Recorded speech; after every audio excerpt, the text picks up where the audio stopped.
Today we got 10 times WWE wrestlers were forced to break character. Many people are like, WWE's fake. Why are you still watching it? Why you still watching fucking Love is Blind? That shit fake as hell. That shit fake as hell. Hey, we watch it for our entertainment. But today, sometimes they break character. Sometimes in most shows they want to break character. Hey, this is me, this is who I am. I'm gonna break character. This is important to me. I'm gonna break character.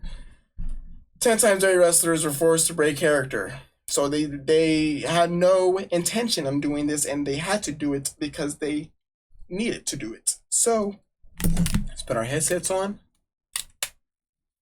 and let's get right into it. These wrestlers were put in difficult So Sami situations Zayn that and forced them Triple to break H. character. NXT days, he didn't really. There's no way he. That one, Eddie Guerrero.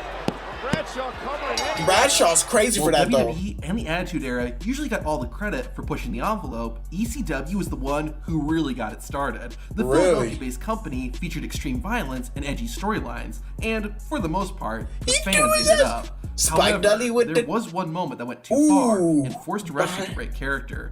In 1996, Raven and the Sandman were having a personal feud. Raven brainwashed Sandman's son and turned him against his own father. However, the moment that crossed the line happened. Hey, if you're my son, you turn on me, I'm going straight to the streets, cause you're what the fuck? At an event called High Incident. During the show, Raven and his goons crucified Sandman, putting him on a cross and laying a crown made of barbed wire. Oh no, that's crazy.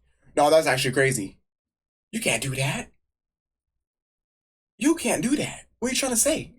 What are you trying to do? Are you hell? What are you trying to say? Trying to say Sandman is Jesus? What is happening? He's God? On his head. The fans became very quiet, as most were upset and uncomfortable with the blatant reference to the crucifixion of Jesus. Even some wrestlers backstage were mad at what had been done. Is this Steve Richards right here? Raven was then ordered to go back out to the ring and apologize, forcing him to break character in the process. What'd he say? Apparently, Todd Gordon and Paul Heyman, by acting without their knowledge, are offended at my use of religious iconography. And apparently I've offended quite a few people in the audience. Yeah. Well, you people chose to respect Scott Levy's privacy when I needed a personal time. And so I choose to respect your privacy and your religious beliefs. And so for the people who I deeply offended, I apologize. Other incidents that can cause. Dog, you knew what you were doing though. You knew exactly what you're crazy for that. And this is back then. Imagine you did that now. You can't do that now. You're done. You're done. This is back then. He's getting canceled back then. This is fucking 1990s fucking 7, bro. 1998, bro. Like, and he got canceled for that. Like, bro, what do you think? Ooh. Wrestlers to break character is when there's the threat of physical harm. During a non-televised WWE event in 1998, Triple H took on Stone Cold Steve Austin. Oh, it's not. Ooh. Austin had just hit Triple H with a Stone Cold Stunner. And Austin saved Triple. Triple. Jumped into the ring and ran at Austin. Oh no. Triple H immediately broke character by no-selling Austin's finisher and protecting his opponent. Triple H taught the intruder a lesson he would never forget. He's trying to get in. Hey, they're not real out of hit. So hey, he's trying to get his own. Which one is that? Just hit Triple H with a Stone Cold Stunner. What's his name? I know that referee. I just don't know his name. But that's a fan jumped into the ring. Mark Huber or something. And ran at Austin. Triple H immediately the referee wanted a piece of it though. Austin's finisher look at this kid. His opponent. Bow, Triple bow, H taught the intruder a lesson he would never forget. And once security took the man away, Triple H got back into character. The Undertaker is famous for almost never breaking character, especially in the ring. However, there have been a few situations where the dead man was forced to. R-Truth? During the 2010 Elimination Chamber pay-per-view, there was a malfunction during the Undertaker's entrance, he got burned. and he was engulfed in flames. Since he didn't want to become a real dead man, Taker broke from his usual entrance and ran towards the ring. In a more hilarious moment, The Undertaker actually went off script and attacked his own tag team partner. Shortly after the Big Show made his WWE debut, the world's largest athlete formed a tag team with The Undertaker. Behind the scenes, Taker acted as a mentor to Big Show and tried to help the Giant's career. However, Big Show did not always listen, which caused The Undertaker to get frustrated with him. It came to a boiling point at SummerSlam 1999. While in a tag team match, the Big Show deliberately went against what The Undertaker had told him. The dead man lost it and slapped Big Show to get his attention. Like I said though. Is this why Big Show ain't never really got that big of a push? Well, we know all what Big Show could have done. He's doing all these backflips. He's doing all these moonsaults. He's doing all these somersaults. He's doing all this crazy stuff. And bro, what you doing? Trying to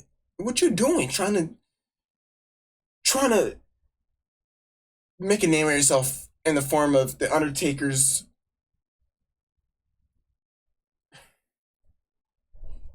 Hold on, I'm trying to say what I'm trying to say right now.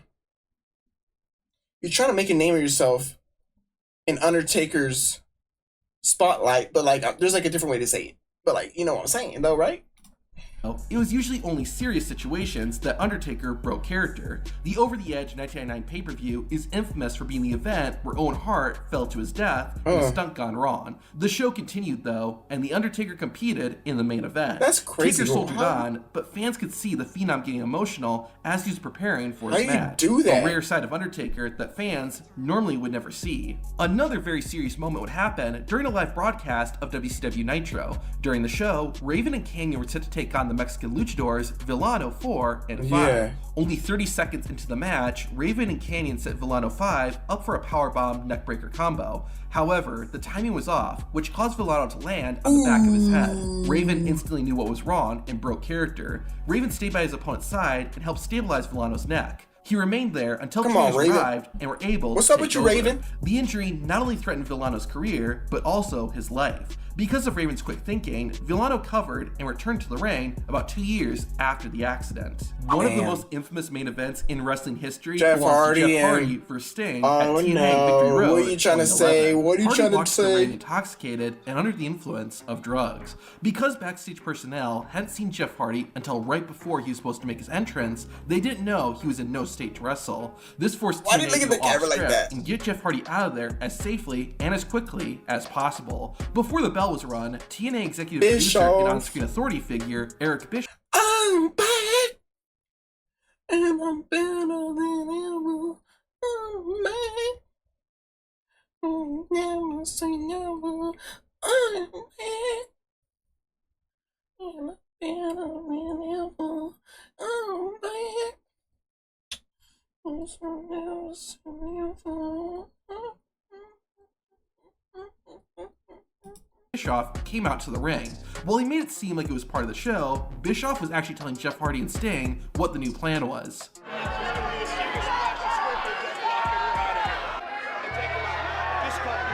Despite what Bischoff had told him, Jeff Hardy tried to kick out and cover. Thankfully, it didn't work, and the main event was over in under 2 minutes. One of the worst reasons for wrestling That's crazy. What are you doing? Is when they're getting legitimately mad at each other. That's unfortunately what happened when two female wrestlers, Rachel Ellering and Christy Janes, had a match. It started off sloppy, with some moves looking awkward, as the match looking like the Charlotte Flair and Tiffany Stratton in WrestleMania 41. Were on though, it appeared that there was tension between Ellering looking like Nia Jax and Charlotte Flair whenever they went against each other. And James. Finally, at some point, the two just stopped wrestling and began staring at each other. When Rachel Ellering tried to start wrestling again, Christy Janes no-sold a kick, making things even worse. Even the fans could tell something was wrong. Finally, Rachel Ellering told her opponent to pin her. Within seconds, the match was over, and Ellering left the ring immediately. Why? So the other one wasn't selling and doing none of that, but you still took the pin? This isn't the only time Rachel Ellering broke character during a match either. While competing in Japan, Ellering was taking on a wrestler named Konami. After going at it for a few minutes, Konami began hitting Rachel with a series of kicks to the head. I guess they all look like. Sound real? That's because they were. Rachel Ellering became enraged and let everyone know it. Damn! Ellering then drove her knee into Konami's ribs while going for the pin and ended by saying this to her opponent.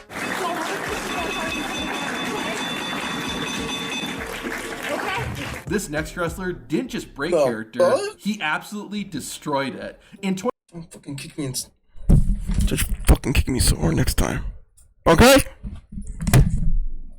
2013, Jack Swagger returned to WWE. What'd you say, he was Swagger? now accompanied by a manager named Zeb Coulter, that was and they too called close themselves to Real Americans. They began expressing strong anti-immigration beliefs, and in particular, targeted the Mexican World Heavyweight Champion, Alberto Del Rio. This storyline drew criticism from conservative political commentators, including Glenn Beck. The backlash WWE was getting was so hot that they decided to do this. Hey, Glenn Beck. What you just saw is what we call a promo. It's a scene we record to elicit a positive or negative reaction from our fans. See, we are entertainers. My name is Jake Hager. And I'm Wayne Cowan. We are performers for WWE.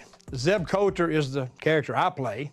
Jack Swagger is the character Jake plays. Everything we do as our characters is designed to tell stories. Right now, the story we're telling is that Zeb Coulter and Jack Swagger are using the current, relevant, and topical story of immigration to target the WWE World Champion, Alberto Del Rio. Also a character played by my friend, Jose Rodriguez.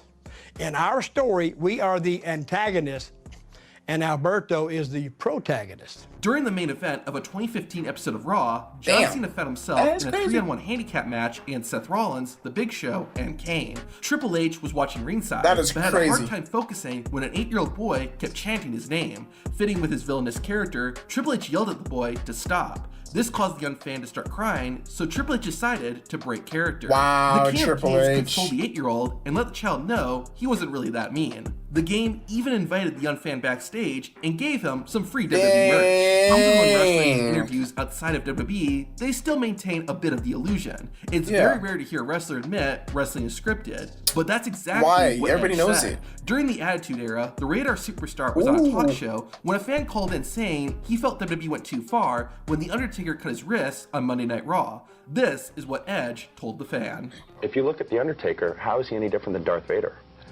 Oh, true. Darth Vader's hand was cut off in a movie. Oh, yeah. Well, this is just... Again, so how is it any different? Hollywood effects. Though, eh? How is it any different, though? Because it was just special effects. I can compare it directly to Darth Vader because Darth Vader had his hand cut off in a movie. I remember. But were you disturbed by that? No. Well, then why would you be disturbed by this? This was real life. No, it's not real life. This is real life. If you think it's real life, then you should sit down and talk to your children, and maybe you have some figuring out to do, too. Don't get the Edge mad. Damn. Just the thing that caught me off guard because I wasn't expecting. Okay, but it's not real life, and This you is need to Adam realize that, Copeland too. right here. What was even more shocking was Edge breaking character while in a WWE ring. 8 days after he successfully defended the World Heavyweight Championship at WrestleMania 27, Edge announced live on Raw that he had to retire. To help explain why he had to, Edge broke character and revealed the hard truth about WWE. A lot of people think that the WWE doesn't hurt, that what we do, maybe it's done with smoke and mirrors, and I wish that were true. But anybody in that locker room, anybody who has ever stepped foot in here, laced up a pair of boots, they know that's not the case. One simple but important unwritten rule in wrestling is that you never tell a wrestler He really with more did say experience that. than you how a match is going to go. This motherfucker right here, bro. What are you doing? Apparently he's doing really good with his money right now, though. It's seen as disrespectful, which was especially important in the old school days. During Lex Luger's early years as a wrestler, he broke this unwritten rule when he was scheduled to have a steel cage match with Bruiser Brody. Brody was the veteran and wanted to call the entire match in the ring. Luger, being new and inexperienced, wanted to have a plan and start explaining how he envisioned the match would go. No selling? This was a grave mistake. Once Luger and Bruiser Brody got into the ring, the match started out fine.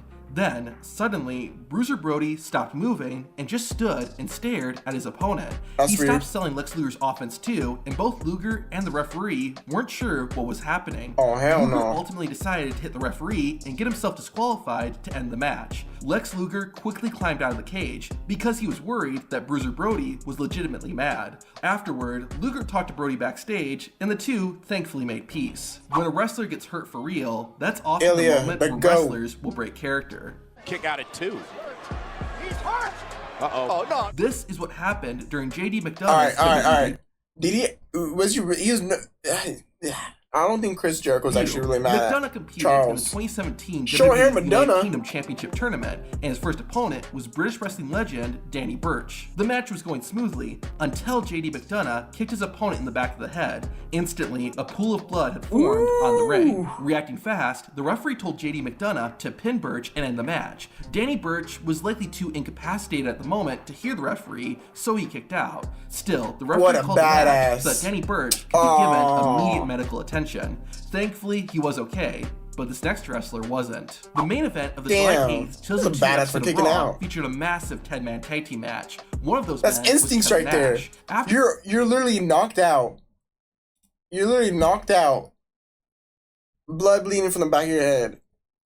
And you still kick out while knocked out. Instincts right there. That's instincts. One of those men was Kevin Nash. Instincts. After standing behind the ropes for most of the match, Nash got tagged in and disaster struck. Oh, Kevin Nash had torn the quadriceps in his left leg, rendering him unable maybe you guys don't really care right now, but I got patella tendonitis. My career is done. to move. The wrestlers fled the ring, while Bubba Ray Dudley, one of Nash's opponents, broke character to check on his colleague. Thankfully, after a 9-month recovery, Kevin Nash was able to return to the ring. The greatest moment in WWE history, or at least the greatest OMG moment, is when The Undertaker threw Mankind off Hell in a Cell. Yeah. That is The moment WWE was right shocking, there. both for fans and backstage personnel who thought Mankind, or Mick Foley, might have actually died. Several people came out to check on him, including Terry Funk. In real life, Funk and Foley were good friends, which is why Terry wanted to check on Mick. However, in the storyline, the two were enemies, so it made no sense why Terry Funk was concerned about Foley. Jim Ross even tried to explain this on commentary. And we all know that Terry Funk and Mankind professionally have not got along, but there's still got to be a bond there. But back to The Undertaker. Damn. There was a moment when WWE had gone off the air and the entire locker room tried to get Taker to perform a spin-a-rooney. To see if Undertaker did it, What the hell? watch the video. What is this? Oh no.